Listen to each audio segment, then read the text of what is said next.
모세는 다음 세대인 이스라엘 백성에게 그들이 받을 복과 저주에 대해서 오늘 본문에 이야기하고 있습니다. 하나님의 복과 하나님의 저주는 극명하고 그것이 분명한 것임을 먼저 말하고 있습니다. 그런 그들이 선택할 것은 오직 하나님께 복받는 일밖에 없었습니다. 모두가 복을 받기를 원하지만 여전히 연약한 그들은 언제나 실수할 것을 염두하며 모세는 오늘 말합니다. 모세가 가장 바라는 이상적인 하나님의 백성은 하나님의 말씀을 늘 청종하며 그 말씀대로 살아가며 하나님이 주시는 복을 누리는 것이며 그것이 모세가 그들에게 가장 바라는 모습이었을 것입니다. 하지만 그들은 연약한 자들이기에 또 그들이 마주할 세상은 온갖 종교와 문화 그리고 사람들이 그 앞에 놓여져 있기에 그들에게 일어나야 할 일들도 함께 이야기하고 있습니다. 그들이 만약 하나님을 떠났을 때 하나님의 말씀을 잊고 살아가게 되었을 때 그들이 해야 할 일들이 무엇인지 오늘 본문을 통해서 알려주고 있습니다. 첫째는 기억하는 것입니다. 1절은 이렇게 말합니다. 이 일이 마음에서 기억이 나거든.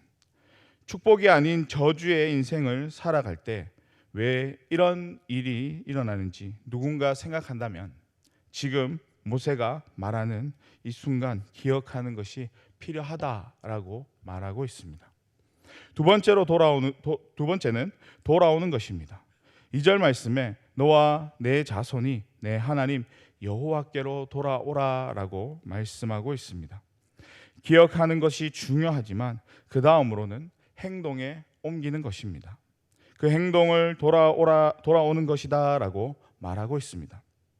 그들의 행위, 그들의 생각을 돌이키는 것이 필요하다라고 말하며 행동을 돌이켜 하나님께로 돌아오라라고 말씀하고 있습니다. 세 번째는 청종하는 일입니다. 계속해서 2절 말씀을 보면 마음을 다하고 뜻을 다하여 여호와의 말씀을 청종하면 돌이키는 것의 분명한 결과는 하나님의 말씀을 듣는 것이다라는 것입니다. 그 말씀을 다시 한번 귀담아 듣고 그 말씀이 나의 말씀이 되도록 또 그 말씀이 내 삶이 되도록 그 일에 청종하는 일이 필요하다라고 말씀하고 있습니다. 하나님이 살아계시는 그 말씀에 온전히 반응하는 모습이 그들이 살아가는 동안에 필요하다라고 이야기하고 있는 것입니다. 그런 그들의 인생 가운데 펼쳐지는 하나님의 일하심은 무엇일까요? 용서하시고 그들을 다시 불러 모으시는 일을 하십니다. 오늘 본문 3절 말씀인데요. 우리 3절 말씀을 다 같이 읽겠습니다. 내 하나님 여호와께서 마음을 돌이키시고 너를 긍휼히 여기사 포로에서 돌아오게 하시되 내 하나님 여호와께서 흩으신 그 모든 백성 중에서 너를 모으시리니. 아멘. 범죄한 그들에게 저주 아래에 놓여진 그들이 하나님께 돌이키고 청종하실 때 하나님께서 그들을 용서하신다라고 말씀하십니다. 하나님께서 그 마음을 돌이키신다라고 말씀하고 있습니다. 회개의 필요성이 나타나고 있는 것을 볼 수 있습니다. 우리에게 그 마음을 돌이키시는 하나님이 계시기에 우리는 철저히 하나님 앞에 회개할 수 있어야 할 것입니다. 그리고 포로가 되어 여기저기 흩어진 그들을 다시 모으시고 하나님의 백성으로 초대하시는 하나님의 은혜가 그들 가운데 임하게 될 것이다 라고 말씀하고 있습니다. 실로 이 일은 후대에 일어나게 되는데요. 그때에도 하나님의 말씀이 온전히 성취되어져 가고 하나님의 약속이 분명히 임하는 것을 보게 됩니다. 하나님은 흩어진 그들을 모으시는 일을 하신다라고 말씀하고 있습니다. 그리고 한 가지를 더 하시는데요. 6절 말씀입니다. 우리 6절 말씀도 함께 읽겠습니다. 내 하나님께서 내 마음과 내 자손의 마음에 할례를 베푸사 너로 마음을 다하며 뜻을 다하여 내 하나님 여호와를 사랑하게 하사 너로 생명을 얻게 하실 것이며. 아멘. 하나님의 할례가 마음 가운데 임하게 된다라고 말씀하고 있습니다. 할례는 몸의 표시로 하나님의 백성임을 드러내는 것이었습니다. 그것이 하나님의 언약을 생각하는 것이고 마땅히 그러한 삶을 살겠노라고 다짐하는 시간이기도 했습니다.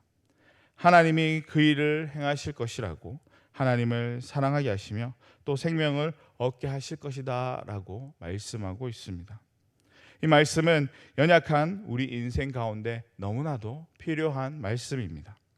우리는 하나님의 자녀로 주어진 삶을 살아간다라고 말하고 있지만 그것을 잊어버리고 아버지의 뜻을 저버린 채 그 삶을 살아갈 때가 있습니다. 그런 나의 모습까지도 싫어질 때가 있는데요. 그런 일로 우리의 마음이 실족할 때가 생기기도 합니다. 그런 우리에게 필요한 것은 하나님의 말씀을 기억하고 돌이켜 청정하는 삶이 필요하다라고 오늘 본문을 통해서 우리에게 알려주고 있습니다.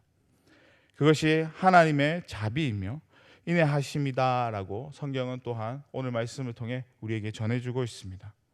그런 자들, 주께 돌이키는 자들에게 하나님은 흩어진 자를 모으셔서 하나님의 백성이 되게 하신다라고 말씀하고 있습니다. 마음의 할례를 주사 거룩한 삶을 살아내도록 하나님의 간섭하심이 우리에게 분명히 있다라고 전해주고 있습니다. 우리는 이 또한 하나님의 은혜다라고 말할 수밖에 없습니다. 하나님의 은혜는 세심하게 우리에게 임하고 있으며 그 은혜를 미치고 있음을 우리는 분명히 기억해야 할 것입니다. 그토록 하나님의 은혜를 베풀기를 원한다라는 것을 기억하시면서 우리가 하나님을 또 찾고 또 그 하나님 앞에 부족함 없이 우리의 삶이 살아가는 삶이 될 수 있기를 소망합니다. 오늘 이 한날 속에 돌이키며 하나님 아버지의 마음을 깨달아 그분이 주시는 그 은혜를 경험하는 삶이 될 수 있기를 소망합니다. 이 삶을 통해서 하나님이 주시는 은혜에 그저 머물러 있는 것이 아니라 그 은혜를 또 전하고 나누며 실천하면서 우리에게 주어진 그 사명을 감당하며 나아가기에 부족함이 없는 우리 성도님들의 삶이 될 수 있기를 주님의 이름으로 간절히 축원합니다. 기도하겠습니다. 사랑과 은혜가 풍성하신 하나님 아버지여, 하나님, 우리의 심령이 온전히 하나님이 주시는 그 은혜를 받아 누리기를 원합니다.